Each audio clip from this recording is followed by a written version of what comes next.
Hello बच्चों, Covid की वजह से बिकनेस बहुत ज़्यादा है तो लेक्चर का ड्यूरेशन हम लोग कम रखेंगे क्योंकि इंतज़ार नहीं कर सकते पूरी तरह से रिकवर हो और फिर 2 घंटे का लेक्चर बनाए, टाइम ज़्यादा लग जाएगा। सिलेबस वैसे भी आपका 80 to 85% कंप्लीट हो चुका है।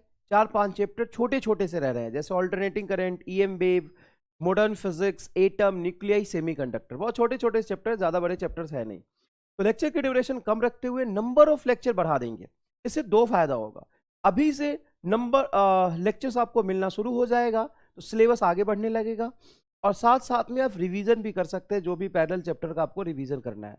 तो घबराइए नहीं, टाइम पे आपका सिलेबस कंप्लीट हो जाएगा। इलेक्ट्रोमैग्नेटिक इंडक्शन जस्ट हमने प्रीवियस लेक्चर में कंप्लीट किया था। आज हमें स्टार्ट करना है ऑल्टरनेटिंग करंट। जैसे ही ऑल्टरनेटिंग करंट बच्चा सुनता है एसी करंट तो उसको लगता है ऐसा करंट जो फ्लक्चुएटिंग होगा। बिल्कुल भी नहीं। डीसी करंट और एसी करंट में बेसिक फर्क ये होता है, डीसी करंट का मतलब होता है unidirectional current. Unidirectional, एक ही डायरेक्शन में करंट फ्लो कर सकता है, इसको कहते हैं यूनी डायरेक्शनल करंट। क्या अपोजिट डायरेक्शन में करंट फ्लो नहीं कर सकता? कर सकता है। आपको बैटरी की पोलरिटी उल्टा करना पड़ेगा और फिर अपोजिट डायरेक्शन में ही करेगा, सेम डायरेक्शन में फिर नहीं कर पाएगा, है ना। देखो, डीसी सोर्स का सिंबल ये होता है बैटरी ईएमएफ का। यहां से पॉजिटिव टर्मिनल से ही करंट ना बाहर निकल सकता है और इस एक्सटर्नल रेजिस्टेंस से फ्लो करते हुए क्लोज लूप बनाएगा, इसलिए इसको कहते हैं यूनी। यूनी मतलब single directional current. And AC का मतलब होता है बेटा by directional current. By directional, by directional current का मतलब है कि एक फिक्स्ड पीरियड के बाद करंट अपनी डायरेक्शन को लगातार चेंज करता रहता है, डायरेक्शन को ही चेंज कर देता है। और आगे जाने वाली डायरेक्शन को अगर आप पॉजिटिव कहते हैं तो पीछे आने वाली डायरेक्शन को आप निगेटिव डायरेक्शन बोलेंगे। पॉजिटिव और निगेटिव दोनों में अगर करंट फ्लो कर रहा है तो आप उसको कहेंगे ऑल्टरनेटिंग करंट। अल्टरनेट मतलब पॉजिटिव फिर निगेटिव, पॉजिटिव फिर निगेटिव, और एक ही डायरेक्शन में करंट फ्लो करता है उसको हम कहते हैं डायरेक्ट करंट। डीसी मतलब डायरेक्ट करंट, एसी मतलब ऑल्टरनेटिंग करंट। एसी के बैटरी का सिंबल कुछ ऐसा होता है, सिनुसॉइडल वेव बना देते हैं। सिनुसॉइडल वेव वेरिएशन आपने एसएचएम में भी पढ़ा था, याद करिए।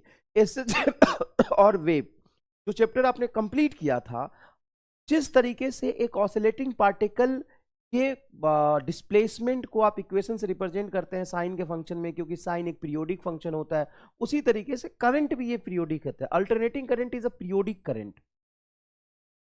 पीरियोडिक करंट, पीरियोडिक करंट का क्या मतलब होता है कि एक फिक्स पीरियड में अपने पाथ को रिपीट करता है अबाउट अ मीन पोजीशन, है ना। पीरियोडिक का मतलब मीन पोजीशन नहीं होता है, लेकिन यहां पे सिंपल हार्मोनिकली ये करंट अपने मीन पोजीशन के अबाउट पाथ को रिपीट करता है। जैसे जो अल्टरनेटिंग करंट होता है कि कुछ पीक वैल्यू हम डिसाइड करते हैं आई नॉट, और उस पीक वैल्यू के क्रॉस ऑसिलेट करता है, जैसे माइनस आई नॉट से जीरो फिर प्लस आई नॉट, फिर सिमेट्रिकली प्लस आई नॉट से फिर जीरो फिर माइनस आई नॉट, फिर जीरो फिर प्लस आई नॉट, फिर जीरो फिर।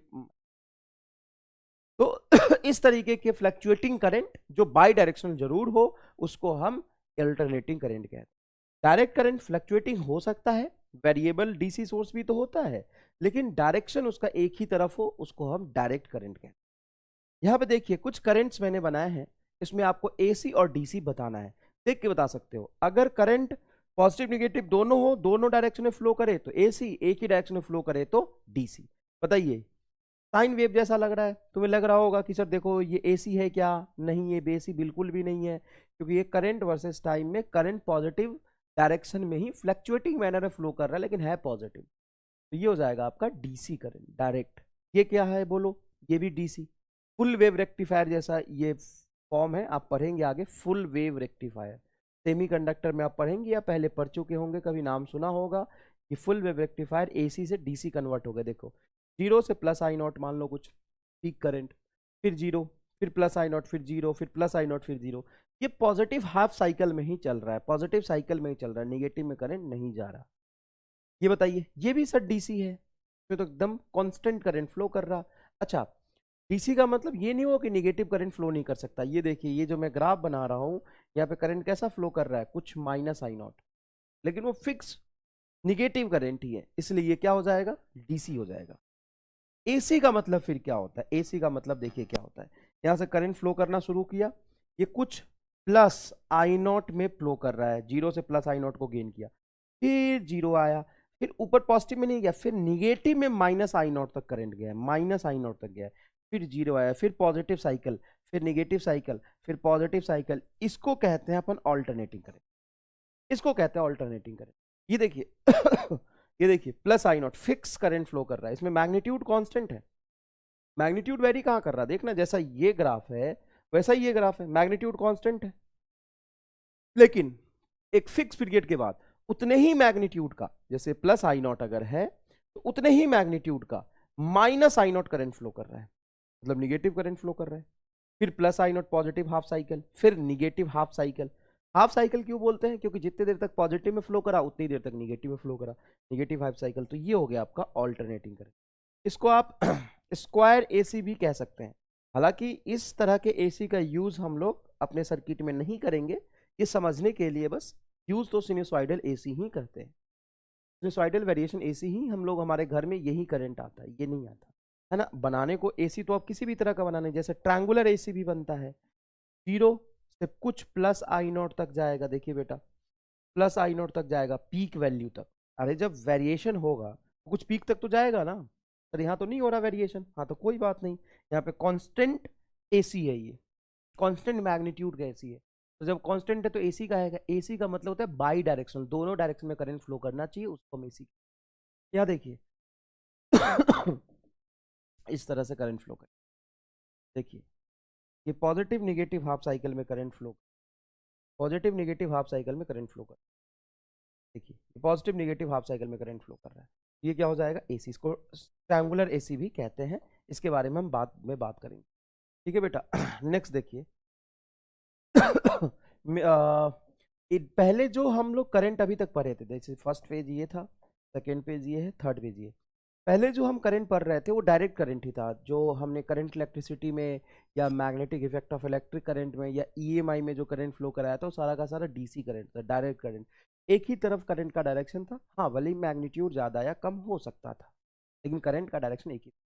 उस करंट के कुछ डिसएडवांटेज थे, सबसे पहले डीसी का इन्वेंशन किया था, डीसी बैटरी और डीसी बल्ब का इन्वेंशन किया था थॉमस अल्वा एडिसन। जिस समय थॉमस अल्वा एडिसन ने डीसी बल्ब का इन्वेंशन किया, वो पहला इंसिडेंट था जब रात में भी उजाला हो सकता है ना, आश्चर्य से कम नहीं था। एज अ साइंटिस्ट एडिशन बहुत अच्छा रिसर्चर था, एज अ साइंटिस्ट, बस एज अ ह्यूमन बीइंग बहुत खराब था, और खराब पहले नहीं था, खराब बाद में हो गया। क्यों हो गया उसको हम एसी डीसी वॉर के नाम से जानते हैं। डीसी को इन्वेंट किया था एडिशन ने और एसी को इन्वेंट किया था टेस्ला ने। तो जब तक सिर्फ डीसी डीसी था उसमें किसी को कोई डिसएडवांटेज थोड़ी नहीं दिखता था, वो तो चमत्कार है, भगवान जैसा था। समझने की कोशिश करो, डीसी खुद एक चमत्कार है, उसमें कुछ कमी थोड़ी ना किसी को दिखेगा। कमी कब दिखता है, जब उससे कोई अच्छा आ जाए, तब लोग कमी दिखने लगता है। तो डीसी बहुत बढ़िया था, बढ़िया बैटरी चल रहा था, डीसी बैटरी था जिससे डीसी बल्ब चल रहा था, डीसी मोटर चल रहा था, सब बढ़िया था। लेकिन अचानक से जब टेस्ला ने एसी का कंसेप्ट दिया तो लोगों को डीसी में डिसएडवांटेज दिखने लगे, जो एसी में नहीं था, एसी में वो एडवांटेज के फॉर्म में था। जैसे पहला disadvantage, DC can not supply over the large distance, DC का सप्लाई बहुत लार्ज डिस्टेंस तक हम नहीं कर सकते। क्यों नहीं कर सकते, देखिए यहाँ पे, DC can not be supply over large distance, क्योंकि ज्यादा डिस्टेंस पे डीसी सप्लाई करने से पावर लॉस ज्यादा होने लगता है। AC can be supply over large distance, AC can be supply over large distance, over large distance, छोटी मोटी बातें आपको पता होना चाहिए। Power loss maximum in transmission, DC के पावर लॉस में ट्रांसमिशन ज्यादा होता है, और डीसी को मैक्सिमम मैं बता देता हूं कितने डिस्टेंस तक आप इसको ट्रांसमिट कर सकते हैं, 0.8 to 1 kilometre, 0.1 kilometre sorry 0.8 to 1 kilometre. तो एक गांव में अगर डीसी सोर्स से बिजली देना है, इलेक्ट्रिसिटी देना है, तो एक ही गांव में 4 पावर स्टेशन लगाना पड़ेगा। अरे 3-4 किलोमीटर तक तो गांव होता ही है ना भाई। लेकिन एसी में देखो, एक डिस्ट्रिक्ट में एक ही पावर स्टेशन होता है, और हर विलेज में, छोटे छोटे गांव में ट्रांसफार्मर के थ्रू हम लोग एसी सप्लाई कर सकते हैं। तो AC supply over large distance without या मिनिमम पावर लॉस। लेकिन डीसी लार्ज डिस्टेंस तक सप्लाई भी नहीं होता, पावर लॉस भी ज्यादा होता है।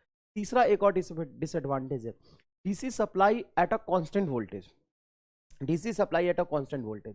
तो कांस्टेंट वोल्टेज सप्लाई होने से डिसएडवांटेज कैसे, तो देखो तुम्हारे घर में बल्ब है, बल्ब मान लो 3 वोल्ट पे चल रहा, ट्यूबलाइट है 6 वोल्ट पे बर्न होगा, टीवी है, टीवी को 12 वोल्ट चाहिए, फैन को 6 वोल्ट चाहिए, एसी को 24 वोल्ट चाहिए। अलग अलग इंस्ट्रूमेंट को वोल्टेज अलग अलग चाहिए, डीसी वोल्ट, ठीक है ना। लेकिन तुम सप्लाई एक ही वोल्टेज पे कर सकते हो। तो अलग अलग इंस्ट्रूमेंट के लिए सप्लाई लाइन अलग अलग देना पड़ता था, ये फैक्ट है, ये फैक्ट है। जैसे एक किसी कंपनी में, फैक्ट्री में बल्ब जलाना है तो उसके लिए डीसी सप्लाई अलग से आता था, और बहुत हेवी इंस्ट्रूमेंट चलाना है उसके लिए डीसी सप्लाई अलग से आता था। इसलिए डीसी सप्लाई में बड़ा झंझट था। लेकिन एक ही एसी सप्लाई से सारे इंस्ट्रूमेंट चल सकते हैं ट्रांसफार्मर के थ्रू। ट्रांसफार्मर का काम क्या होता है? वोल्टेज को अप और डाउन करना। वोल्टेज अप डाउन करके बेटा, वोल्टेज की वैल्यू अप डाउन हम कब कर सकते हैं? ट्रांसफार्मर का यूज सिर्फ एसी में ही कर सकते हैं, मैं अभी पढ़ाऊंगा। ट्रांसफार्मर एसी में अप्लाई होके, एप्लीकेबल होके वोल्टेज को अप डाउन कर लेता है, लेकिन डीसी में वोल्टेज को अप डाउन नहीं कर सकते। तो ये कुछ डिसएडवांटेज है। डीसी का जो करंट फ्लो करने की क्षमता होती है वो रेडियस आर का पावर 3/2 के प्रोपोर्शनल होता है। डीसी करंट के लिए एक मोटा थिक वायर लेते हैं, थिक वायर, थिक वायर, एक मोटा थिक वायर लेते हैं। वहां से डीसी करंट फ्लो कर रहा होता है, उसका रेडियस अगर आर है तो करंट फ्लो करने की क्षमता, डीसी करंट फ्लो करने की क्षमता रेडियस आर का पावर 3/2 के प्रोपोर्शनल। इसीलिए जितना ज्यादा डीसी करंट फ्लो कराना है उतना मोटा वायर लेते हैं। और इसके क्रॉस सेक्शनल एरिया, इसको बोलते हैं बेटा क्रॉस सेक्शनल एरिया, इसके क्रॉस सेक्शनल एरिया से इलेक्ट्रॉन का डायरेक्शनल फ्लो होता है, तो डीसी करंट फ्लो। लेकिन जो एसी करंट है वो क्रॉस सेक्शनल एरिया से फ्लो नहीं करता, वो सरफेस एरिया से फ्लो करता है। या तुम जितना भी मोटा वायर ले लो, जो एसी करंट है वो इसके सरफेस एरिया से फ्लो करेगा। ऐसा इसलिए, अभी हम आगे पढ़ेंगे इंपीडेंस, है ना। एसी करंट को जो वायर की प्रॉपर्टी रोकता है उसको हम रेसिस्टेंस नहीं कहते, इंपीडेंस कहते हैं। तो मान लो ये वायर है, तो वायर के मिड वाले रीजन में इंपीडेंस ज्यादा होता है और सरफेस वाले रीजन में इंपीडेंस कम होता है एसी के लिए। एसी जो करंट होता है ना वो इस सरफेस से ऐसे फ्लो करता है, इलेक्ट्रॉन इस तरीके से सरफेस पे फ्लो कर रहा होता है इलेक्ट्रॉन। समझ में आया कि नहीं है? ऐसे ऐसे सरफेस पे ऐसे फ्लो कर रहा होता है इलेक्ट्रॉन। तो एसी करंट कहां से फ्लो करता है? सरफेस एरिया से, ये सरफेस एरिया से। और डीसी करंट इस क्रॉस सेक्शन एरिया से। चाहे तुम कितना भी मोटा वायर ले लो, इसी सरफेस एरिया से करंट फ्लो करेगा, अंदर वाला रीजन काम का नहीं है। इसलिए हम क्या करते हैं, मल्टीपल्स वायर यूज करते हैं। जब भी किसी वायर से एसी फ्लो कर रहा हो उसको काट के देखना, उसको एक तार नहीं मिलेगा, 8-10 तार छोटे छोटे से मिलेंगे। ऐसा इसीलिए कि देखो ये पूरा सरफेस एरिया कंपेयर में, अगर मैं इसको छोटे छोटे वायर्स के फॉर्म में ऐसे ऐसे ऐसे मिला के मोटा बंडल बनाने की कोशिश करूं, तो ये सरफेस एरिया पूरा काउंट होगा। ये पूरा सरफेस एरिया, ये पूरा सरफेस एरिया, ये पूरा सरफेस एरिया काउंट होगा। जितना ज्यादा सरफेस एरिया होगा करंट उतना ज्यादा फ्लो, जितना ज्यादा सरफेस एरिया होगा करंट उतना ज्यादा फ्लो करेगा। तो ये सवाल पूछते हैं बेटा कि 10 थिन वायर का बंडल बनाया, 10 वायर्स का बंडल बनाया और एक ही वायर लिया, किससे एसी फ्लो कराएंगे, किससे डीसी फ्लो कराएंगे? एसी हमेशा सरफेस एरिया से फ्लो करता है। अब इसका एक प्रॉब्लम भी है, जब सरफेस एरिया से फ्लो करता है तो वायर कहीं पे बेंड हो तो सारा चार्ज तो यही से फ्लो कर रहा होता है, तो चार्ज का एक्सेसनेस हो जाता है जहां पे वायर वेंड होता है। जैसे देखो मान लो कि यहां से डीसी फ्लो कर रहा है, तो डीसी को वेंड कर दोगे तो कोई दिक्कत नहीं, उसके अंदर से ऐसे करंट फ्लो कर रहा है। लेकिन एसी को वेंड कर दोगे तो एसी वेंड करने से क्या होगा कि चार्ज को शार्प पॉइंट पसंद है, तो यहां से चार्ज आएगा, यहां पे सरफेस से फ्लो कर रहा तो यहां पे एक्स्ट्रा चार्ज एक्युमुलेट हो जाए। अब एक्स्ट्रा चार्ज यहाँ पे एक्युमुलेट होने की वजह से ये डिस्चार्ज हो जाएगा, मतलब एयर में लीक करेगा चार्ज। देखो disadvantage of AC, skin effect and corona discharge.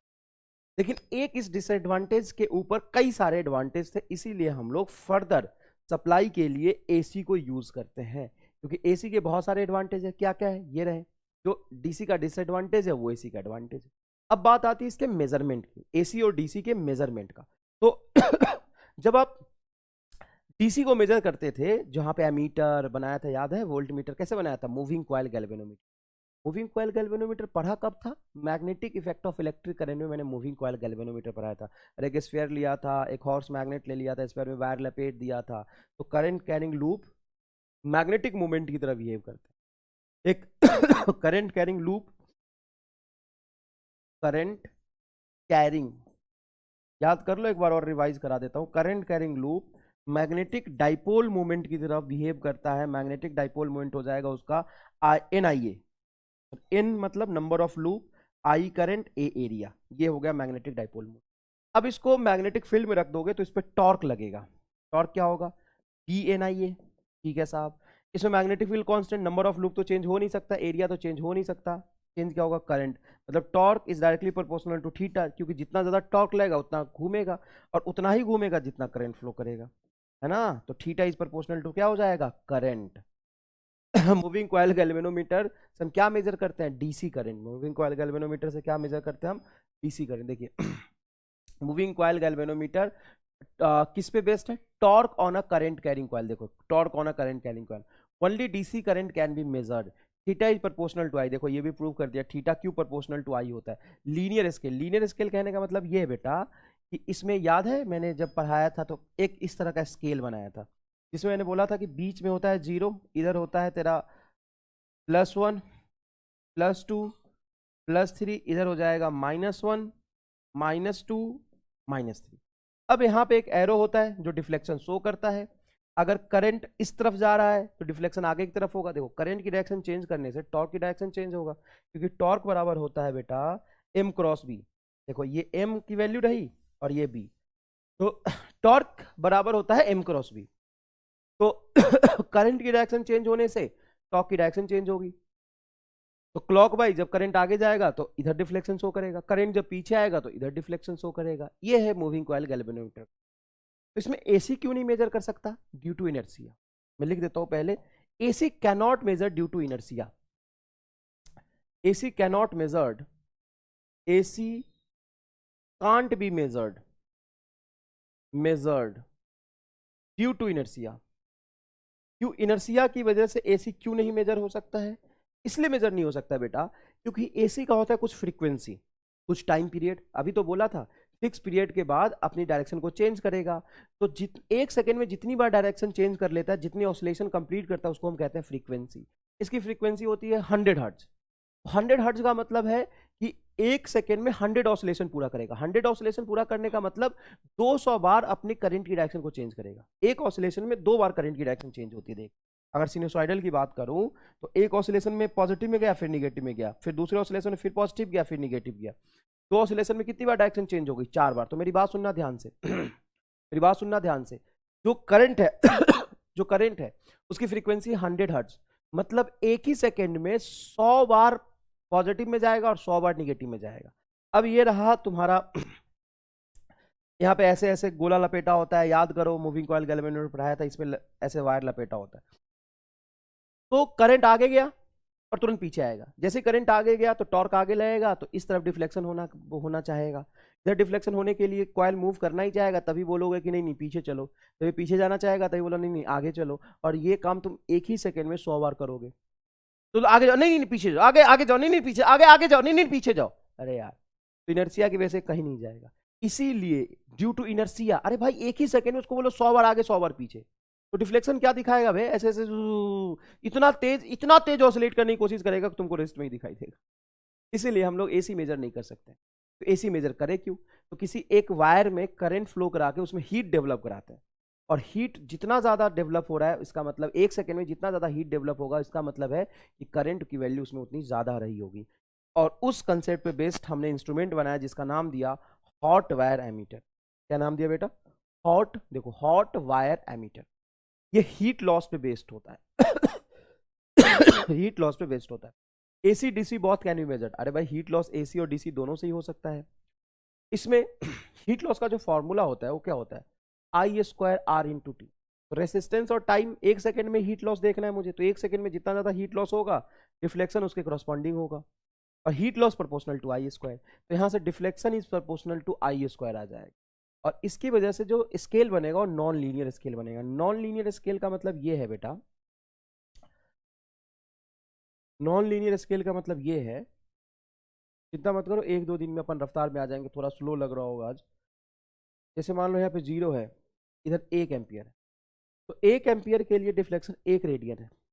जब 2 एम्पियर होगा तो 2 का उसका डिफ्लेक्शन तो 4 रेडियन आ जाएगा। समझ में आया कि नहीं है। इसीलिए इसका स्केल क्या होता है, नॉन लीनियर स्केल होता है, क्योंकि थीटा इज प्रोपोर्शनल टू क्या हो गया, I²। लेकिन ये एसी और डीसी दोनों को मेजर कर सकता है, जबकि मूविंग कॉइल गैल्वेनोमीटर सिर्फ क्या मेजर करते हैं, सिर्फ मेजर करता है डीसी। देखिए hot wire ammeter use to measure both AC and DC. Hot wire ammeter use to measure both AC and DC. Based on a heating effect. Based on किस पे बेस्ड होता है ये? हॉट वायर एमीटर किस पे based होता है? इसको लिख लो ना, क्या बुराई है, अच्छे से समझ लो एक बार। Based on heating effect, based on heating effect. Scale कैसा होता है इसका?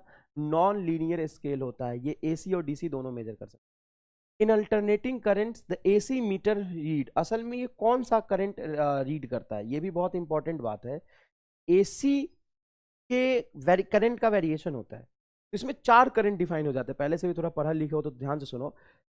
Instantaneous current, peak current, average current और आरएमएस करंट। तो असल में वो रीड करता कौन सा करंट है। अब किसी इंस्टेंट पे करंट कितना फ्लो कर रहा है वो रीड करके करोगे भी क्या? अभी इतना फ्लो कर रहा है, थोड़ी देर बाद कुछ और करेगा। पीक करंट, तो पूरे साइकिल में 2 ही बार तो पॉजिटिव पीक आएगा और 1 बार निगेटिव पीक आएगा, 2 बार पीक आएगा। पीक करंट पता करके भी कुछ नहीं कर सकते। तो असल में जो ऑल्टरनेटिंग करंट की बात होती है तो सबसे ज्यादा इंपॉर्टेंट होता है आरएमएस करंट। सबसे ज्यादा इंपॉर्टेंट होता है आरएमएस करंट। आरएमएस करंट जिसको कहते हैं root mean square current. Root mean square current, देखो ध्यान से सुनना, आरएमएस करंट को ही हम लोग कहते हैं इफेक्टिव करंट। इफेक्टिव करंट, या सिंपल कुछ ना बोले तो आरएमएस मानते हैं। देखो मेरी बात, कुछ ना बोले तो आरएमएस मानते हैं। आरएमएस करंट ही हमारा किसी भी इंस्ट्रूमेंट का रीडिंग होता है। जो हॉट वायर एमीटर होता है वो आरएमएस रीड करके बताता है। मैं बताऊंगा आरएमएस क्या होता है, फॉर्मूले सहित, और सारे अलग अलग एसी के अलग अलग आरएमएस कैसे निकालेंगे सब बताऊंगा। लेकिन तू पहले ये समझ ले कि सबसे ज्यादा काम का है क्या RMS. Reading of ammeter, reading of ammeter is RMS.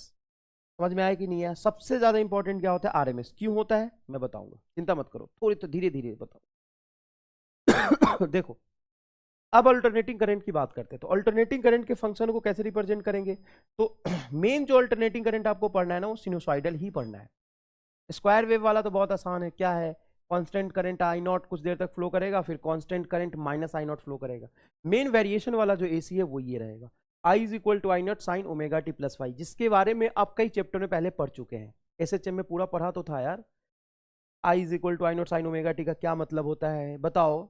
यहाँ पे ग्राफ कैसा बनेगा? ये करंट का इक्वेशन गिवन है, I is equal to I naught sine omega T plus phi. Plus phi क्या है? तो फाइव आपका इनिशियल फेज। स्टार्टिंग में करंट कहाँ शुरू हुआ? अब जरूरी तो नहीं है करंट जीरो से शुरू, करंट अगर वैरी कर रहा है तो जीरो से शुरू हो, करंट प्लस आई नॉट से भी शुरू हो सकता है, ठीक है ना? तो बेटा फाइव क्या बताएगा कि करंट असल में स्टार्ट कहाँ से कर रहा है। इसको इनिशियल फेज बोलते हैं, phase difference initial, T is equal to zero.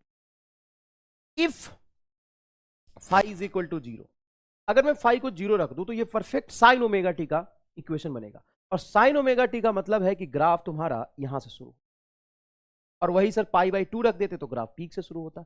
ये है आपका प्लस आई नॉट और ये आपका माइनस आई नॉट। ये क्या हो जाएगा बेटा? Minus I not. और यहां से यहां तक जो साइकिल कंप्लीट करने में टाइम लगेगा उसको हम कहते हैं टाइम पीरियड। इसको बोलते हैं half of the time period. तो क्या बोलते हैं? Half of the time period, ठीक है। इसको बोलते हैं पॉजिटिव हाफ साइकिल, इसको बोलते हैं निगेटिव हाफ साइकिल। इसको क्या बोलते हैं? पॉजिटिव हाफ, इसको बोलते हैं negative half. I not is a maximum current, बिल्कुल सही बात है, पढ़ चुके हैं एसएचएम में। I is the instantaneous current, हाँ किसी इंस्टेंट पे करंट कितना फ्लो कर रहा है वो तुम्हारा आई है।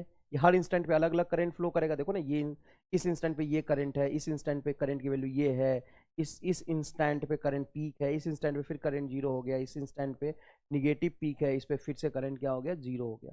Omega is angular frequency. Angular frequency इसीलिए क्योंकि ये तो पीरियोडिक फंक्शन है, तो किसी भी पीरियड का एंगुलर फ्रीक्वेंसी होगा। तुम बोलोगे सर करंट का एंगुलर फ्रीक्वेंसी का मतलब क्या है? तो बेटा ये करंट सिर्फ करंट नहीं है, एक ऐसा करंट है जिसकी वैल्यू एक स्पेशल फंक्शन से अपने आप को मीन पोजीशन के अबाउट रिपीट करते जा रही है, जैसा एसएचएम में किया था। ज्यादा मैथमेटिकल चीजें जरूरत नहीं पड़ेगी, लेकिन थोड़ा समझो। सर इस ओमेगा का वैल्यू क्या होगा? इस ओमेगा का वैल्यू होगा 2 पाई बाई टी। ओमेगा का वैल्यू क्या होगा? 2 पाई बाई टी। इस 1 अपॉन टी को एफ भी बोल सकते हैं, तो 2 पाई एफ। एफ मतलब फ्रीक्वेंसी हर्ट्ज। किसी भी टी टाइम पे जो फेज होता है उसको ये कहते हैं, देखो फेज एट टाइम टी। देखो बेटा, फेज एट टाइम टी, किसी भी टी टाइम पे करंट की वैल्यू क्या होगी वो फेज डिसाइड करता है। ये ओमेगा टी प्लस फाइव, ये किसी टी टाइम का फेज है, मतलब एंगल है। इसी एंगल पे बेस्ड करंट की वैल्यू आएगी, क्योंकि साइन का फंक्शन जिस तरीके से ऑसिलेट करता है, करंट उसी तरीके से यहाँ पे ऑसिलेट कर रहा है। साइन कहाँ से कहाँ तक ऑसिलेट करता है? -1 से +1 के बीच में, 0 के अबाउट। साइन थीटा का मिनिमम वैल्यू, साइन थीटा का मैक्सिमम वैल्यू +1 और 0 मीन वैल्यू। समझ में आया कि नहीं है? यहाँ पे साइन को लेके, रिफरेंस लेके, साइन का मदद से ये करंट कहाँ से कहाँ तक ऑसिलेट कर रहा है? +I0 से -I0 के बीच में, और बीच मीन पोजीशन हो जाएगा 0। मान लो करंट 0 से शुरू हुआ तो 0 से +I0 जाएगा, फिर +I0 से 0 आएगा, फिर -I0 आएगा, फिर 0। हो सकता है +I0 शुरू हो तो +I0 से 0, फिर -I0, फिर -0, 0 +I0, तो डिपेंड करता है ना। ऑसिलेट तो इसको -I0 से +I0 के बीच में ये डिसाइड करेगा, फाई डिसाइड करेगा कि स्टार्ट कहाँ से, और ये पूरा डिसाइड करेगा किसी भी टी टाइम पे, देखो ना टाइम टी रखोगे, किसी भी टी टाइम पे इंस्टेंटेनियस वैल्यू करंट की क्या होगी। क्लियर है? ये बात समझ में आ गया? अब देखो ये यहाँ पे एक लाइन गलत लिखा है, मैं सारी चीजें ये लिख दी। एवरेज करंट क्या होता है मैं बताता हूँ। एवरेज करंट, देखो एवरेज करंट कोई बहुत बड़ी बात नहीं है। कोई भी चीज अगर फ्लक्चुएट करता है तो हम उसका एवरेज देखते हैं। जैसे क्रिकेट में हम रन रेट का एवरेज देखते हैं, उसी तरीके से यहाँ पे करंट का एवरेज हो। हमने एवरेज वेलोसिटी देखा है, एवरेज एक्सीलरेशन देखा है। किसी भी चीज का जब एवरेज निकालना हो तो मैंने आपको बताया है किसके रिस्पेक्ट में मान लीजिए टाइम के रिस्पेक्ट में निकाल, तो जिस फिजिकल क्वांटिटी का आप एवरेज निकाल रहे हैं उसी का इंटीग्रेशन कर दीजिए टाइम के respect, divided by integration of time कर दीजिए, वो एवरेज वैल्यू आ जाए। जैसे देखिए ये एवरेज करंट है, कुछ नहीं, ये आएगा integration of I into d t divided by integration of D T, that's all. पहली बार थोड़ी ना बढ़ रहा है यार एवरेज। हाँ, एवरेज करंट पहली बार बढ़ रहा है, तो यहाँ पे करंट का इंटीग्रेशन टाइम के रिस्पेक्ट में divided by integration of D T हो जाएगा। समझ में आया कि नहीं? फिर से लिख के दिखाता हूँ। आई एवरेज, अच्छा आई एवरेज को ऐसे भी रिप्रेजेंट करते हैं, आई दोनों तरफ मॉड लगा दिया, तो ये हो जाएगा integration of I into d t divided by integration of D. Variable अगर है, अगर कांस्टेंट है तो कांस्टेंट है तो एवरेज का क्या मतलब हुआ? एवरेज कांस्टेंट के बराबर हो जाएगा। कांस्टेंट है तो आई बाहर चला जाएगा, इंटीग्रेशन ऑफ डी टी से integration of D T cancel हो जाएगा, आई आंसर आ जाएगा। कांस्टेंट के लिए एवरेज की बात हम थोड़ी ना करते हैं। कोई चीज फ्लक्चुएटिंग हो, जैसे करंट टाइम के रिस्पेक्ट में चेंज हो रहा हो, तो यहाँ पे रखोगे i is equal to 2t, i is equal to 3t, फिर उसका इंटीग्रेशन कर दोगे टाइम के रिस्पेक्ट में, तो ये एवरेज करंट आ गया। ठीक है सर, अब आरएमएस का कंसेप्ट क्या है बताओ? सुनो अब ध्यान से, अच्छे से बताऊंगा, एकदम जोरदार फील आ जाएगा, मेरी बात सुनो। असल में तुम्हारे घर में जब इलेक्ट्रिसिटी का बिल आता है तो पैसा किस चीज का देते हो बताओ? करंट का देते हो क्या? नहीं। वोल्टेज का देते हो क्या? नहीं। पावर का देते हो क्या? नहीं। कई लोगों को लगता है पावर का देते हैं ना, पावर का मतलब होता है हीट लॉस पर सेकेंड। 1 सेकेंड में जो हीट लॉस होगा उसी का पैसा देता है क्या? नहीं देता है ना, कंप्लीट हीट लॉस का पैसा देता है। हम पैसा किस चीज का देते हैं? Complete heat loss, complete heat loss का पैसा देते हैं। हीट लॉस H बराबर क्या होगा? I² R into T. अब बात ये हुई हीट लॉस कितने दिनों में, एवरेज देखोगे, एक 4 घंटे में, 2 घंटे में, 5 घंटे में, ये कांस्टेंट तो है नहीं, वेरिएबल है, और टी टाइम में तुम्हें निकालना है, तो इसका एवरेज वैल्यू निकालते ही। एवरेज का मतलब खोपचा में ले लिया, खोपचा है ना। एवरेज का मतलब होता है खोपचा में लेना। तो इस खोपचा एच की वैल्यू क्या होगी? तो इधर टाइम तो टी रखोगे, रेजिस्टेंस आर है, इसका एवरेज मतलब आई स्क्वायर का एवरेज, आई स्क्वायर का एवरेज। तो हीट निकालने के लिए आपको करंट का एवरेज नहीं लेना है, आपको करंट के स्क्वायर का एवरेज लेना है, और दोनों अलग बातें हैं। करंट का एवरेज लेना और करंट के स्क्वायर का एवरेज लेना अलग बात। क्यों साहब? क्योंकि करंट जो वैरी कर रहा उसको अगर ग्राफिकली समझो, मैथमेटिकली समझो, तो कर रहा I sine omega T, I naught sine omega T, तो ये ग्राफ बनेगा। और अगर तुम आई स्क्वायर कर दो तो ये हो जाएगा आई नॉट का whole square sine square omega T, तो इसका ग्राफ कुछ इस तरह का बनेगा, ऐसा बनेगा। स्क्वायर कर दोगे तो निगेटिव पॉजिटिव हो जाएगा। दोनों का एवरेज लेना अलग अलग बात है। इसका एवरेज फुल साइकिल में लोगे तो इंटीग्रेशन करोगे, और इंटीग्रेशन मतलब होता है एरिया अंडर द कर्व, तो यहां से यहां तक फुल साइकिल में इसका एरिया क्या हो जाएगा? 0। जितना पॉजिटिव एरिया उतना निगेटिव, लेकिन इसका तो जितना पॉजिटिव उतना पॉजिटिव। तो एवरेज बोलना और स्क्वायर का एवरेज लेना अलग बात है। तो हम क्या कर रहे हैं? स्क्वायर का एवरेज ले रहे हैं। लेकिन हमें तो सर करंट चाहिए, आप स्क्वायर करके एवरेज लो या किसी चीज़ का करके एवरेज लो, हमें तो करंट चाहिए। कोई बात नहीं, तूने स्क्वायर किया, ठीक है, उसका रूट लगा दे, उसी को कहते हैं IRMS। देखो IRMS बहुत आसान है ये समझना, कोई खास बात नहीं, जैसे तुम एवरेज करंट पढ़े हो ना वैसा ही है, लेकिन इसमें क्या है स्क्वायर इसका, जिसका एवरेज निकालना है तो स्क्वायर करो, स्क्वायर करने के बाद मीन, देखो S for square, M for mean, mean मतलब एवरेज, मीन मतलब एवरेज, और रूट, ये क्या लगा दो रूट। क्यों भाई? क्योंकि मुझे करंट चाहिए, तुमने स्क्वायर करके एवरेज निकाला या किसी चीज करके एवरेज निकाला, मुझे तो करंट चाहिए, तो करंट कैसे निकलेगा? तो देखो आई स्क्वायर का एवरेज ले लो, फिर उसमें रूट लगा, ये हो गया आरएमएस। और आरएमएस करंट हमारे काम का है, क्योंकि यहां से इसी करंट को कांस्टेंट मान के यहां पे मैं रख दूं, आई कांस्टेंट मान लिया, इसी को मैं कांस्टेंट मान के यहां पे रख दूं, तो इसका स्क्वायर करके फिर हीट निकालूंगा।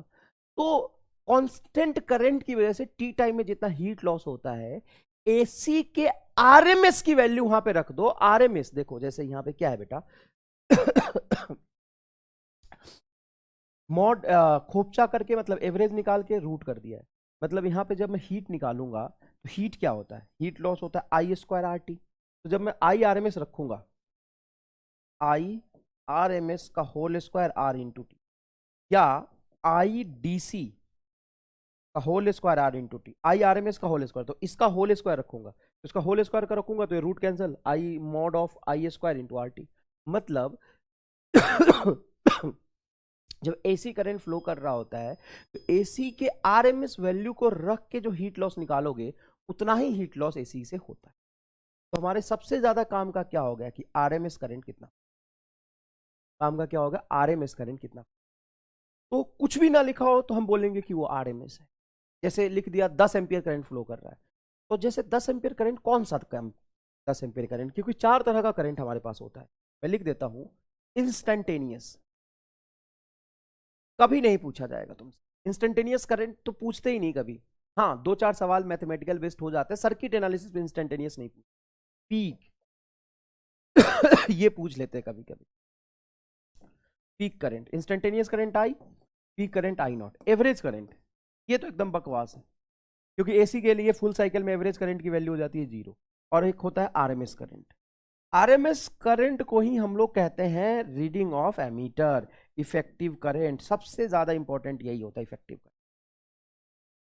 एसी करंट का वैल्यू, एसी करंट का आरएमएस वैल्यू रख के जो हीट लॉस निकालते हैं वही असल में हीट लॉस आता है एसी, मतलब एसी करंट के लिए सबसे ज्यादा इफेक्टिव करंट है वो आरएमएस करंट। आरएमएस ही सबसे इंपॉर्टेंट हो। इंस्टेंटेनियस ये रहा I, I is equal to क्या लिखेंगे अपन, I naught sine omega T plus Y. Feel करो यहाँ पे मेन करंट का वोल्टेज का गेम है।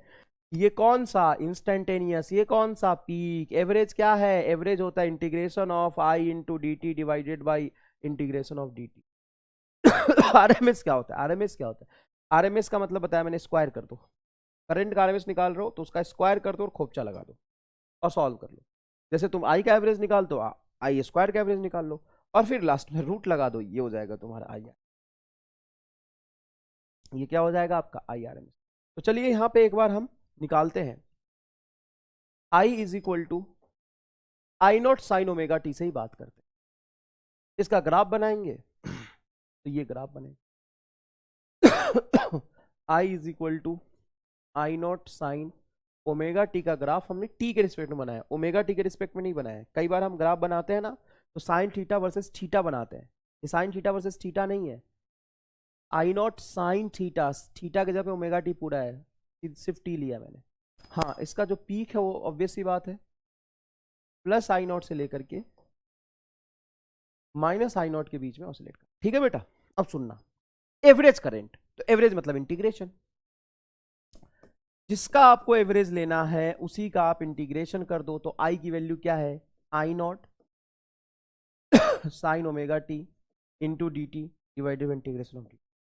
लेकिन यार एक बात बताओ, साइन का ग्राफ ये बन रहा, इंटीग्रेशन मतलब एरिया अंडर द कर्व, मैंने आपको इंटीग्रेशन पढ़ाते समय बताया था, एरिया अंडर द कर्व मतलब यहां से लेके यहां तक का एरिया अंडर द कर्व, और जितना पॉजिटिव एरिया इसका आएगा ऊपर में उतना ही निगेटिव एरिया आएगा नीचे में। और याद करो एरिया मैंने बढ़ाया भी था, साइन थीटा का इंटीग्रेशन 0 से 90 डिग्री तक होता है 1, साइन थीटा का इंटीग्रेशन 0 से 180 तक होता है, कर लेना, कर ले, आई नॉट को भूल जा, सिर्फ साइन ओमेगा टी का कर। साइन ओमेगा टी का integration with respect to omega t, इसकी वैल्यू आती है 1, 0 से 90 तक, 0 से 180 तक आएगा 2, ये आएगा -1, ये -1, जब सिर्फ साइन थीटा होता तो।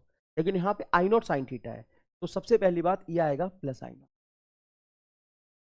Plus I not, minus I not, minus I not. लेकिन सर एक दिक्कत और है, और ये समझ गया ना तो तू पूरे झंझट से बच जाएगा। क्या दिक्कत है मैं बताता हूँ। यहाँ पे दिक्कत ये है, जब आप इंटीग्रेशन करोगे तो करो बताओ, इंटीग्रेशन करोगे तो ये लिखोगे I naught sine omega t into d omega T, तो तुम नहीं लिख, sine theta into d theta करोगे ना, अरे यार sine theta into d theta करोगे, 0 से 90 तक 1 आएगा। ये तो है तेरा sign theta into d T है, बस ओमेगा नहीं है, कोई बात नहीं। अगर ये डी ओमेगा होता तो इसकी वैल्यू आती यहां से यहां तक 2, half cycle, half cycle. Full cycle में तो 0, जितना ऊपर एरिया उतना नीचे एरिया, फुल साइकिल में 0। हाफ साइकिल में क्या आएगा, हाफ साइकिल में आता सर 2, लेकिन ये dt है बस, यहाँ पे ओमेगा नहीं है तो ओमेगा को उधर ले जाओ, ये आएगा 2/ओमेगा। और अगर आई नॉट साइन ओमेगा टी रखोगे, यहाँ पे आई नॉट साइन ओमेगा टी रखोगे तो यहाँ पे आई नॉट बाहर निकल जाएगा, मतलब ये आई नॉट टाइम्स आ जाएगा, है ना। यहाँ पे देखो ना, अगर सिर्फ 1 से +1 से -1 के बीच में ऑसिलेट करता तो 1 आता, ये प्लस आई नॉट से माइनस आई नॉट तो आई नॉट बाहर आएगा, तो 2i0/ओमेगा आएगा इसका इंटीग्रेशन। करके देख लो, कोई दिक्कत नहीं। लेकिन फुल साइकिल में क्या होगा, तो ये आधे साइकिल में होगा ना, 1 और 1 2, यहां से -1 -1 -2, तो फुल साइकिल में इसकी वैल्यू आएगी 0। तो किसी भी तरह का सिमेट्रिक अगर एसी हो तो फुल साइकिल में उसका एवरेज वैल्यू हमेशा 0 होता है। Average value of AC in full cycle, अरे यार एसी मतलब सिनुसॉइडल होगा, स्क्वायर होगा तो भी तो ऐसे ही बनाओगे ना, जितना पॉजिटिव एरिया उतना निगेटिव एरिया। तो फुल साइकिल में एवरेज का वैल्यू क्या होगा, ऑलवेज 0। फुल साइकिल में एवरेज की वैल्यू क्या होगा, always 0। Average value of AC in a full cycle is always 0, हमेशा, चाहे किसी भी तरह का एसी हो। हाफ साइकिल में तो हाफ साइकिल में निकालना पड़ेगा। हाफ साइकिल में कैसे निकालेंगे, तो ही इंटीग्रेशन करेंगे। देखो हाफ साइकिल मतलब 2i0/ओमेगा, लेकिन ये तो सिर्फ इंटीग्रेशन किया है, नीचे इंटीग्रेशन ऑफ dt तो नहीं किया, यही कर दो ना भाग, एक ही लाइन में आंसर आ जाएगा, दो पेज सॉल्व करने की जरूरत नहीं, इंटीग्रेशन ऑफ dt। और तुम हाफ साइकिल की बात कर रहे हो तो यहाँ पे टाइम रखोगे t/2, और t/2 को लिख सकते हो π/ओमेगा। अब आधे रामलाल को ये नहीं समझ आएगा, अबे बकलोल यहाँ देख, कोई बात नहीं, देख ओमेगा इज इक्वल टू क्या होता है, 2π/t, टी को इधर ले जा, 2 को इधर ले आ, टी को ऊपर ले जाएगा तो 2 इधर नीचे आ जाएगा, इज इक्वल टू π/ओमेगा आ गया। तो देख यहाँ पे इसको रख सकता है तू π/ओमेगा, देख बटा ओमेगा से बटा ओमेगा कट जाएगा, तो ये आ गया तेरा 2i0, ओमेगा से ओमेगा कटेगा, नीचे पाई आ जाएगा, पाई 2i0/π। तो एसी का हाफ साइकिल में एवरेज वैल्यू क्या होता है, एवरेज निकालने के लिए बेटा सुन, इंटीग्रेशन ऑफ dt से डिवाइड भी तो कर, ये तो सिर्फ इंटीग्रेशन किया था हाफ साइकिल। और तुम्हें अगर नहीं आ रहा तो इंटीग्रेशन तो जानते ही हो ना, कर लो, 4 पेज में इंटीग्रेशन करके लिमिट पुट करोगे, आंसर तो आएगा लास्ट में, यही आएगा यही आएगा। और तुम्हें इससे ज्यादा पढ़ना भी नहीं है, इस एग्जाम में इससे ज्यादा आता ही नहीं, रट लो कि हाफ फुल साइकिल में एवरेज की वैल्यू होगी 0 और हाफ साइकिल में होगा 2i0/पाई, 2i0 है बेटा। अब बात है कि सर आरएमएस वैल्यू क्या होता है, I is equal to i0 sine omega T plus 5 लिखो या कुछ लिखो, कोई फर्क नहीं पड़ता, इसका स्क्वायर करोगे तो i² is equal to i0 का स्क्वायर साइन स्क्वायर ओमेगा, तो ठीक है, इसका एवरेज निकालना है तो एवरेज का मतलब होता है इसी का इंटीग्रेशन, i² का एवरेज करने का मतलब क्या हो गया, integration of i² into dt divided by integration of dt।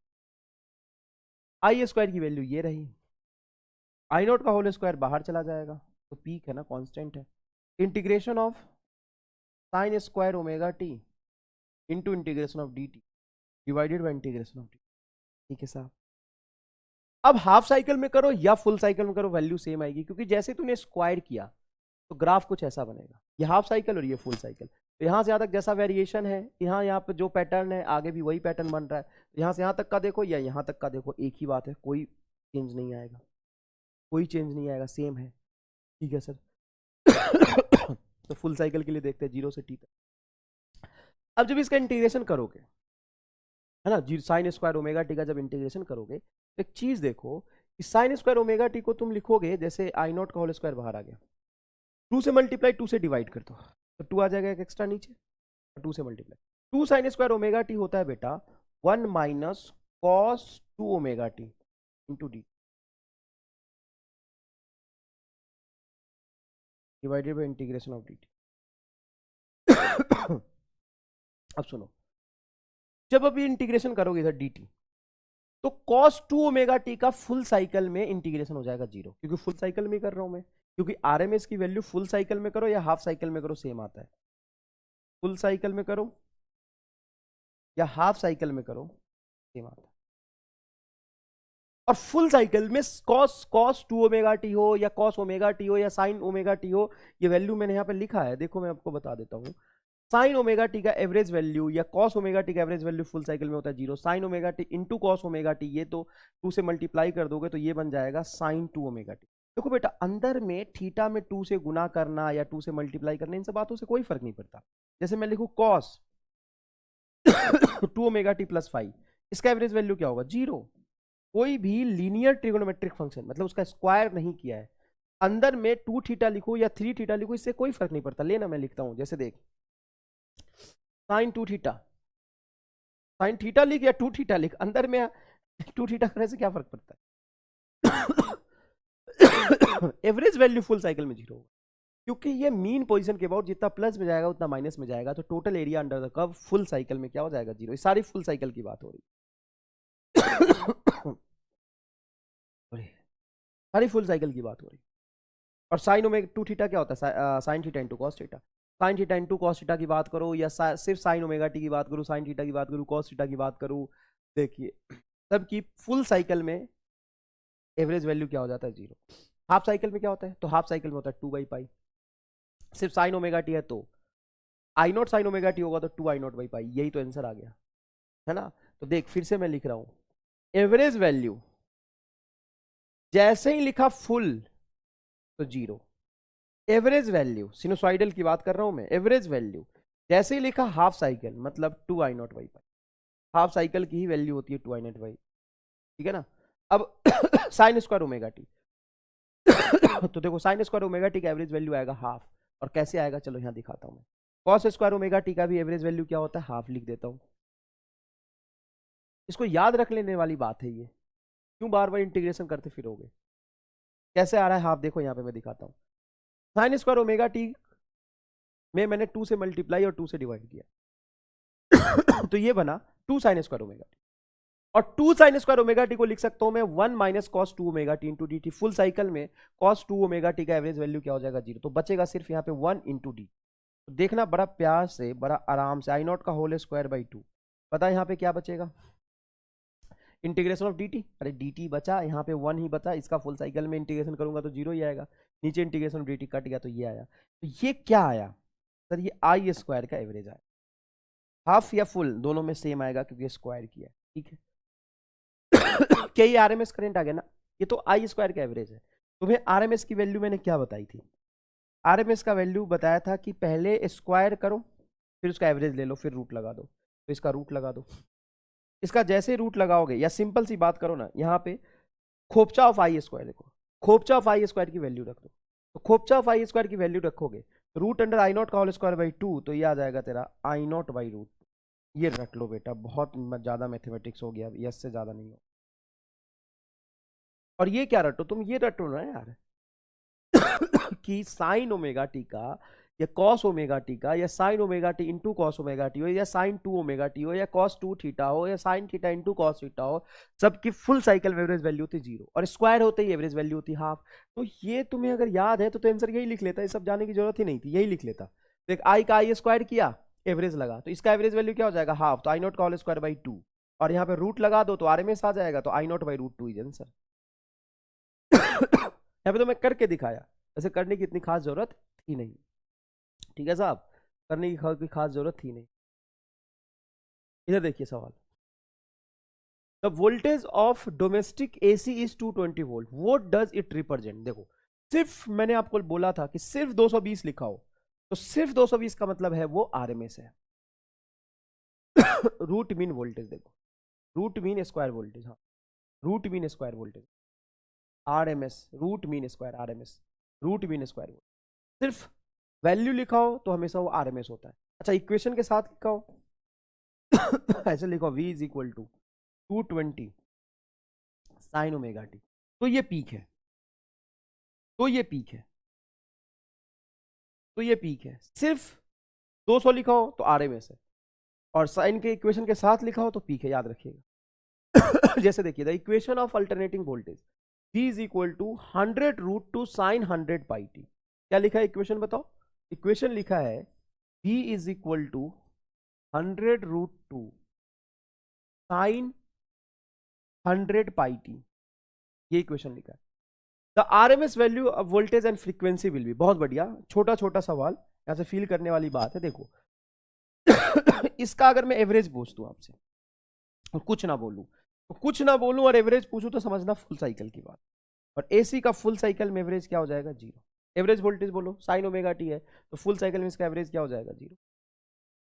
RMS भी आरएमएस होता है बेटा पीक बाई रूट 2, सिंपल सी बात है, पीक बाई रूट 2। पीक क्या है इसका, तो ये रहा पीक 100 रूट 2 बटा रूट 2, रूट 2 से रूट 2 कटेगा, 100 volt is a peak, sorry RMS. तो जैसे ही लिखा होता है 220 वोल्ट, जैसे यहाँ पे लिखा है ना 220 वोल्ट, तो यहाँ पे आरएमएस निकालने की जरूरत नहीं, ये आरएमएस ही है। अच्छा पीक क्या हो जाएगा फिर, पीक क्या हो जाएगा फिर, याद रखना वी आरएमएस बराबर होता है बटा रूट 2। जैसे पीक क्या हो जाएगा, तो पीक हो जाएगा वी आरएमएस रूट। इसीलिए हम कहते हैं कि मान लो 220 वोल्ट एसी और 220 वोल्ट डीसी, तो 220 वोल्ट एसी का मतलब डीसी का मतलब होगा 220 वोल्ट डीसी, 220 मतलब 220, लेकिन 220 एसी मतलब मैं तुम्हें आरएमएस बता रहा 220 वोल्ट एसी मतलब मैं तुम्हें आरएमएस बता रहा। यहाँ पे लिखोगे पीक क्या कहां तक जा सकता है, मैक्सिमम कहां तक जा सकता है, तो V RMS into root 2, 220 into root 2, 220 into root 2 मतलब ये लगभग 311 वोल्ट के आसपास है। मतलब इसका पीक कहां तक जा सकता है 311 वोल्ट, पीक कहां तक जा सकता है बेटा 311 वोल्ट, समझ में आया। तो इसका पीक दिया हुआ था 100 रूट 2 से भाग दे दिया तो आरएमएस आ गया। अब इसमें वोल्टेज भी पूछा है तुम्हारा, तो 100 वोल्ट आंसर, एक ही ऑप्शन है 100 वोल्ट वाला, ये आंसर हो जाएगा। वैसे फ्रीक्वेंसी भी निकाल लेते हैं, तो देखो v is equal to V naught sine omega into t, ये तेरा ओमेगा है, क्या है तेरा ओमेगा 100 पाई और ओमेगा की वैल्यू को लिख सकते हैं हम 2 pi f, 2 pi f is equal to 100 pi, pi से पाई कटेगा 2 से 50, फ्रीक्वेंसी आ गया बेटा 50, फ्रीक्वेंसी क्या आ जाएगा 50 हर्ट्ज। नेक्स्ट देखिए ये सारे हम एसएचएम में भी किए हुए सवाल है, बहुत छोटे छोटे सवाल है लेकिन एक बार कर लेने चाहिए। Equation of alternating current is given by I is equal to 10 root 2 sine 100 pi t plus pi by 6, then time taken by current to reach the root mean square value from t is equal to 0 to t, मतलब root mean square value तक पहुंचने में इसको कितना time लगेगा। देखो जब भी करंट का इक्वेशन गिवन हो 10 root 2 sine 100 pi t plus pi by 6, तुमसे बोला है कि ये करंट का इक्वेशन है, तुमसे बोला है कि रूट मीन स्क्वायर वैल्यू पहुंचने में कितना टाइम लगेगा, तो रूट मीन स्क्वायर वैल्यू होता है कितना पीक बटा रूट 2 तो पीक है 10 रूट 2, 10 रूट 2 बटा रूट 2 ये होता है आरएमएस, सिर्फ पीक बटा रूट 2, बहुत आसान है, I naught by root 2 V naught by root 2 ये है 10 100 pi t plus pi by 6, यहां से बेटा 10 रूट 2 से 10 रूट कटेगा, साइन समथिंग बराबर रूट 2, साइन समथिंग बराबर रूट 2 का मतलब क्या है इस ये साइन थीटा देखो, साइन समथिंग थीटा ही मान लो ना, 1/√2, मतलब ये जो थीटा है वो π/4 होगा। साइन के अंदर ये थीटा है, मतलब 100 πt प्लस π/6 बराबर π/4 होगा, ठीक है ना। तो यहां से इसको उधर ले जाओ, यहां से टी निकाल लो, बहुत आसानी से आंसर आ जाए, कोई खास बात नहीं। या पाई से पाई पहले ही कैंसिल कर दो चाहो तो, पाई से पाई कैंसिल होगा तो ये इधर चला जाएगा, 1/4 माइनस 1/6 बटा 100 कर दो आंसर, ठीक है ना। तो जितना मैथमेटिक्स था खत्म हो गया, यही तक है।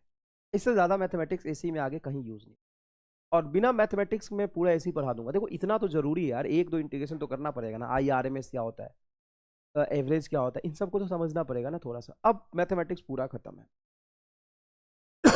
पावर ओवर के 1.5 पेज के इक्वेशन में एक ही लाइन में समझा, कोई मैथमेटिक्स नहीं करना, छोटे छोटे से ये मैथमेटिक्स है, इसको करके खत्म करते हैं।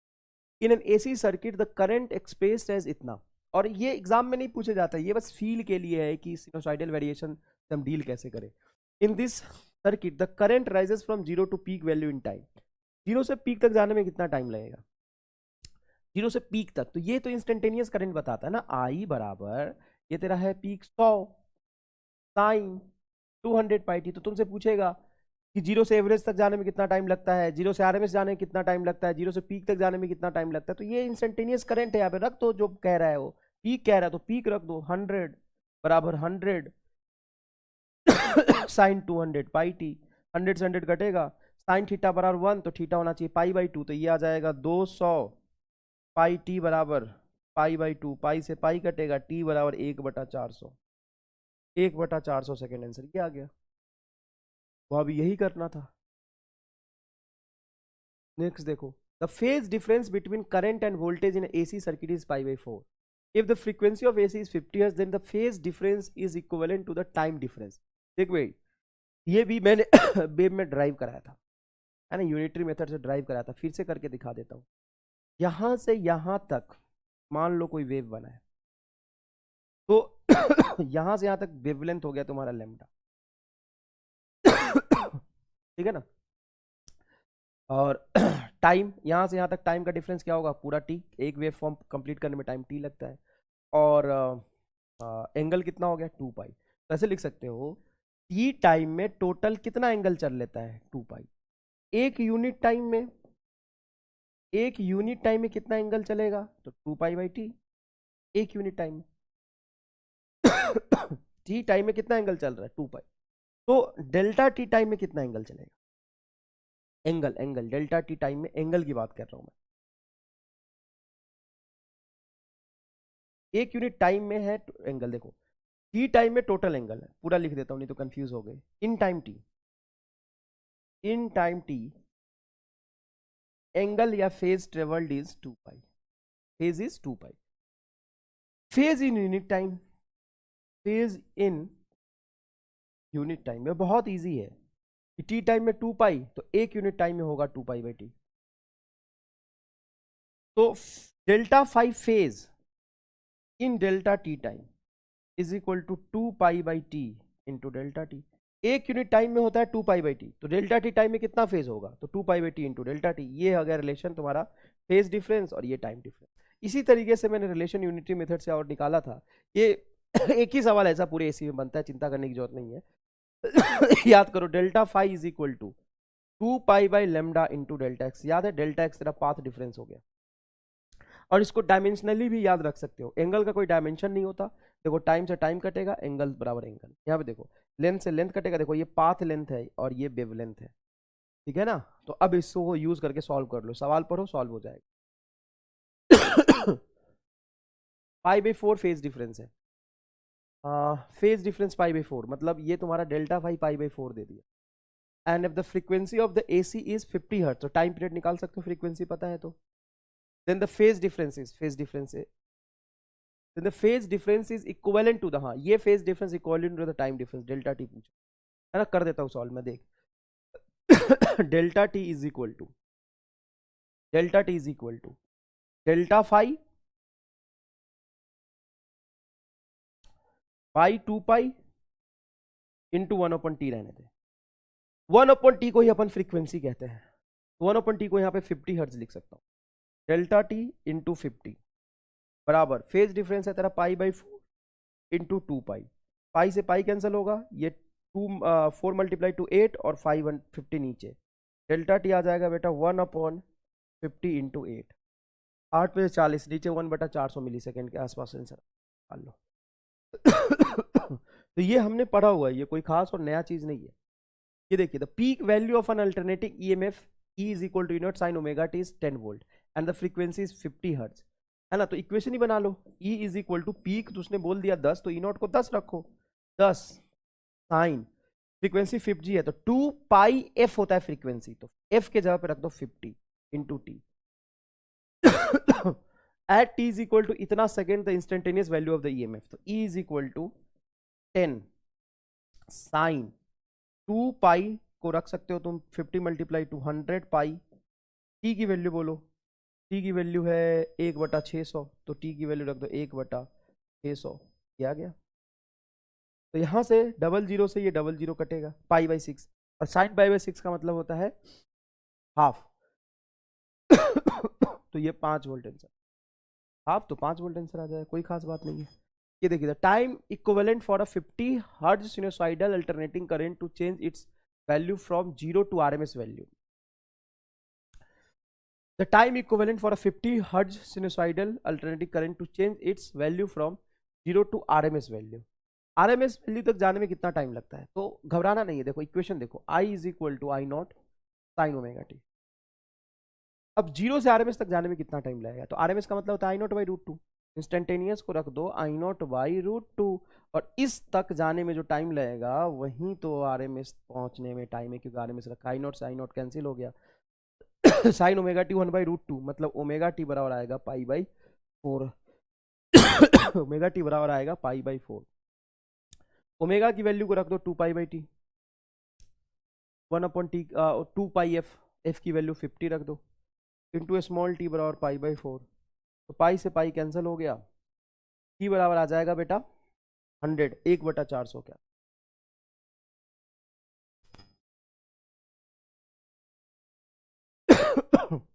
पाई बाई 4 ही आएगा ना, साइन थीटा 1/√2 मतलब पाई बाई 4, सही तो है।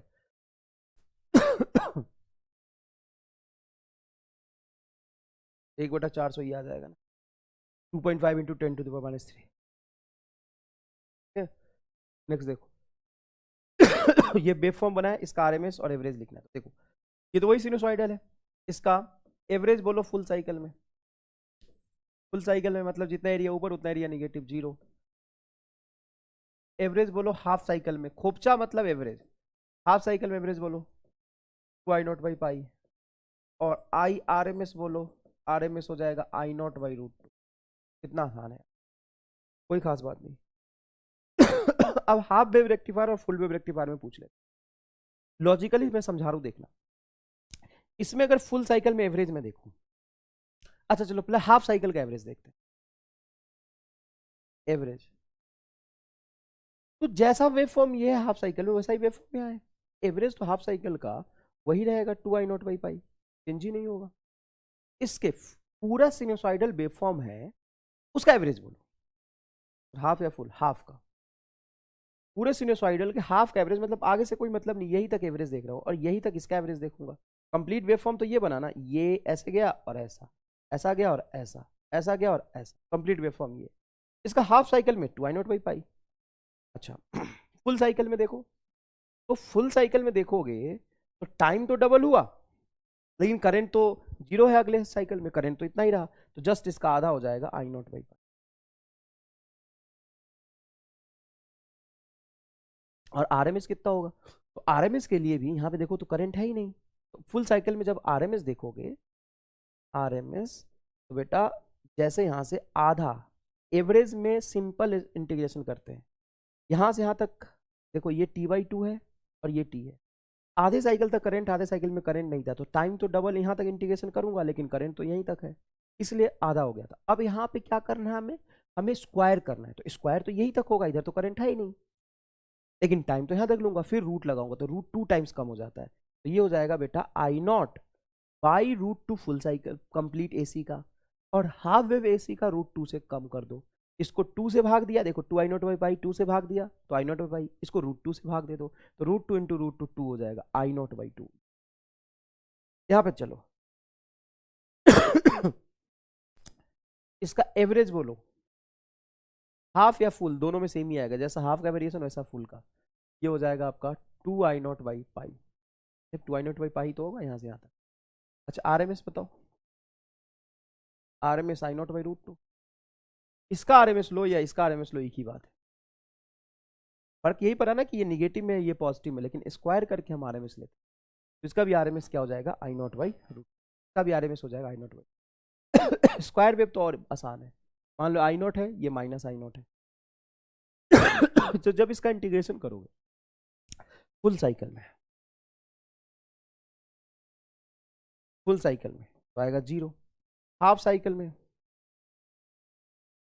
तो कांस्टेंट का इंटीग्रेशन करने से क्या फर्क पड़ता है, आई नॉट ही आएगा, इसका आरएमएस भी आई नॉट ही आएगा। तो सबसे आसान है स्क्वायर का, स्क्वायर का फुल साइकिल में एवरेज बोले तो 0, हाफ साइकिल में आई नॉट, हाफ साइकिल में आरएमएस आई नॉट, सिंपल है। इसका एवरेज बोलो, आई नॉट तक जा रहा है तो इसका एवरेज अगर बोलोगे क्या आएगा, इसका एवरेज, एवरेज होगा average current integration of I into d t divided integration of D T. कहाँ तक इंटीग्रेशन करना है सर, आधे साइकिल तक, फुल साइकिल में तो वैसे भी 0 आएगा, जितना प्लस एरिया होता है माइनस, आधे साइकिल तक, तो आधे साइकिल मतलब यहाँ तक टाइम हो जाएगा तुम्हारा टी बाई, तो यहाँ तक इंटीग्रेशन करोगे तो डी टी का इंटीग्रेशन सिंपल हो जाएगा टी बाई 2, यहाँ पे पूरा इंटीग्रेशन मतलब area under the curve, I into d T का इंटीग्रेशन हाफ साइकिल में मतलब एरिया अंडर द कर्व, ये हो जाएगा तेरा हाफ, बेस हो गया देख तेरा टी बाई 2 और हाइट हो गया तेरा ये आई नॉट। अब सिंपल यहाँ से टी बाई 2 से टी बाई 2 कट जाएगा,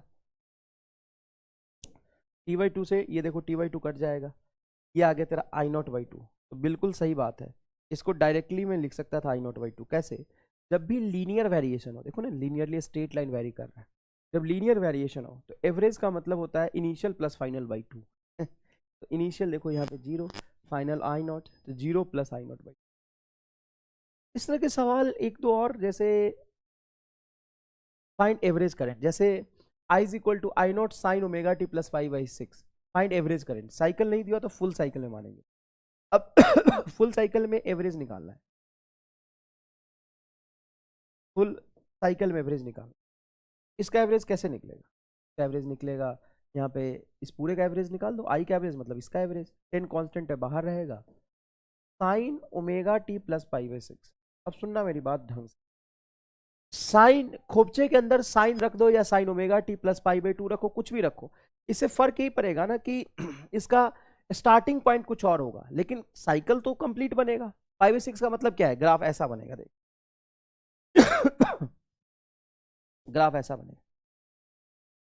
अब फुल साइकिल का मतलब यहां से यहां तक, अब यहां से यहां तक एवरेज लो, एरिया अंडर द कर्व लो, ये जितना प्लस यहां से यहां मिलेगा उतना ही माइनस यहां, तो खोपचे के अंदर साइन रखो, याद रखना मैं जो कह रहा हूं उसको ध्यान से सुनना, खोपचे के अंदर साइन रखो या कॉस रखो, साइन स्क्वायर ओमेगा टी रखो या कॉस स्क्वायर ओमेगा टी रखो, खोपचे के अंदर जाने के बाद एवरेज वैल्यू उसका फुल साइकिल में हो जाता है 0। हाँ इसका एवरेज अगर हाफ साइकिल में पूछता तो कोई दिक्कत ही नहीं है, आराम से लिख सकते हैं हाफ साइकिल में 2 I naught by pi, 2 I naught बोलो 10 बाई पाई आंसर। हाँ इसका आरएमएस पूछता है तो कोई बात नहीं, पीक 10/√2, समझ में आया कि नहीं है? अब 4 + 5 साइन ओमेगा टी, क्या ये 4 + 5 साइन ओमेगा टी, इसका फुल साइकिल में एवरेज बोलो, फुल साइकिल में एवरेज मतलब इसका एवरेज करोगे 4 + 5 साइन ओमेगा टी, एवरेज मतलब खोपचे के अंदर ले लो। अब खोपचे के अंदर एवरेज लेना मतलब इंटीग्रेशन करना, एवरेज का मतलब इंटीग्रेशन, और इंटीग्रेशन में एडिशन रूल का मतलब क्या है कि पहले इसका एवरेज प्लस इसका एवरेज, तो ऐसे लग सकते हो आप 4 का एवरेज प्लस 5 बाहर कांस्टेंट है साइन ओमेगा टी का एवरेज, फुल साइकिल में साइन ओमेगा टी का एवरेज क्या हो जाएगा 0, तो 0 × multiply 0 4 ampere answer. Full cycle में इसका एवरेज आ जाएगा 4, हाफ साइकिल में 4 तो कांस्टेंट है plus 5 2 I naught by pi, तो 2 × 5/पाई। अब बात आती है आरएमएस की, सबसे ज़्यादा इंपॉर्टेंट ये है आरएमएस क्या होगा, तो इससे ज़्यादा लेक्चर रिकॉर्ड नहीं हो पाएगा यार, नेक्स्ट लेक्चर में इसका आरएमएस वैल्यू मैं निकालूंगा और नेक्स्ट लेक्चर में सर्किट एनालिसिस करेंगे बिना मैथमेटिक्स का, चिंता करने की जरूरत है बेटा।